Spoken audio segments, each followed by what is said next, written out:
আপনার প্রিয়জন অথবা খুব কাছের মানুষ মোবাইল দিয়ে কার সাথে কথা বলে আপনি কিভাবে বুঝবেন কার সাথে ডেটিং মারে? খুব সহজে আজকে জানতে পারবেন। আপনার প্রিয়জনের মোবাইলের কলগুলো চলে আসবে আপনার কাছে। আপনার প্রিয়জনটায় কাছের মানুষটায় কোনোভাবেই বুঝতে পারবে না যে ওনার কলগুলো আপনার কাছে আসতেছে। এই কাজটা কিন্তু খুবই ইন্টারেস্টিং একটা কাজ। স্ক্রিনটাকে লক্ষ্য করুন, আপনার প্রয়োজনে আপনি অবশ্যই কাজে লাগাইতে পারবেন। তো বরাবরের মতো আমি কাজে চলে আসলাম। প্রিয়জনের মোবাইল কল, কাছের মানুষের মোবাইল কলগুলো আপনার কাছে চলে আসবে। এগুলো আসলে কিভাবে সম্ভব, এই সার্ভিসটা কিভাবে অন করবেন, মানে কলগুলো কিভাবে আসবে, কিভাবে কাজটা করবেন এটাও দেখাবো, আবার কিভাবে অফ করবেন এটাও দেখাবো। শুধু কল আসবেই, আপনি যদি অফ না করতে পারেন তাহলে কিন্তু সমস্যা, ঠিক না? দুটোটা সার্ভিস কিন্তু শিখতে হবে। কিভাবে অফ করবেন এটাও শিখবেন, কিভাবে অন করতে হয়, কলগুলো আনতে হয় এটাও শিখবেন। তো প্রথম কি করতে হবে, স্মার্টফোন থেকে ডায়াল প্যাডে টাচ করে দিবেন। এই যে দেখুন আমি ডায়াল প্যাডে চলে আসলাম। এইখানে একটা কোড দিতে হবে, প্রত্যেকটা সিমের জন্য প্রযোজ্য, প্রত্যেকটা মোবাইল কোম্পানির জন্য প্রযোজ্য। শুধু টাচ মোবাইলে মানে অ্যান্ড্রয়েড মোবাইলে কাজ করবে এরকম না, নর্মাল বাটন ফোনেও কিন্তু কাজ করবে। আপনার প্রিয়জনটা যদি নর্মাল মোবাইল চালায় ওই মোবাইলটার মধ্যে ওই কাজটা করতে পারবেন।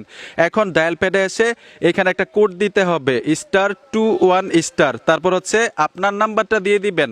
মানে যেই নাম্বারে কলগুলো নিতে চান এইখানে কিন্তু আপনার প্রিয়জনের নাম্বারটা দিবেন না, এইখানে নাম্বারটা দিবেন আপনার নাম্বার। যেহেতু আপনি কলগুলো নিতে চান, যেই নাম্বারে কলগুলো নিতে চান ওই নাম্বারটা কিন্তু ওপেন থাকতে হবে। বন্ধ থাকলে কিন্তু আবার কলগুলো যাবে না, ঠিক আছে? তো 01982569948 আমি আমার নাম্বারটা দিয়ে দিলাম, হ্যাশে টাচ করে দিলাম। এখন আমি যে এখানে একটা কোড দিয়ে আমার নাম্বারটা দিলাম, এই কাজটা কার মোবাইলে করবেন? এই কাজটা কি আপনার মোবাইলে আপনি করবেন? না, আপনার মোবাইলে করবেন না। 10 সেকেন্ডের জন্য, যখনই আপনি ডেটিংয়ে যান মাত্র 10 সেকেন্ডের জন্য আপনার প্রিয়জনের মোবাইলটা একটু হাতে নেবেন, সময়টা মাত্র 10 সেকেন্ড লাগবে। ঠিক এরকমভাবে ডায়াল প্যাডে এসে কোডটা দিয়ে আপনার নাম্বারটা দিয়ে হ্যাশে টাচ করে দিবেন। যে দেখুন আমি হ্যাশ দিয়ে দিয়েছি। টাচ করে দেওয়ার পরে সব কিছু কমপ্লিট করার পরে এখানে দেখুন জাস্ট আপনি ডায়াল করে দিবেন। যে দেখুন আমি ডায়াল করে দিলাম। কোডটা দিয়ে আপনার নাম্বারটা দিয়ে ডায়াল করতে সময়টা লাগবে মাত্র 10 সেকেন্ড। এখানে দেখুন সাকসেসফুল চলে আসলো। এখন এই মোবাইলের কলগুলো আমি যেই নাম্বারটা দিচ্ছি বাংলালিংক নাম্বার, সেই মোবাইলে চলে যাবে অটোমেটিক। মানে আমি এখান থেকে বুঝতেও পারবো না আমার কলগুলো কারো কাছে যাচ্ছে কিনা, ঠিক আছে? আমরা কিন্তু সার্ভিসটা অন করে ফেলেছি। এখন দেখাবো কিভাবে অফ করবেন, অফ করাটাও শিখুন।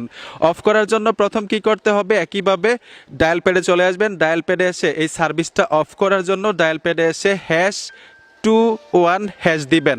তখন আমি কোড দিছিলাম *21*, আর অফ করার জন্য কোড দিবেন #21#। অফ করার কোডটা আমি আবারও বলছি, #21#।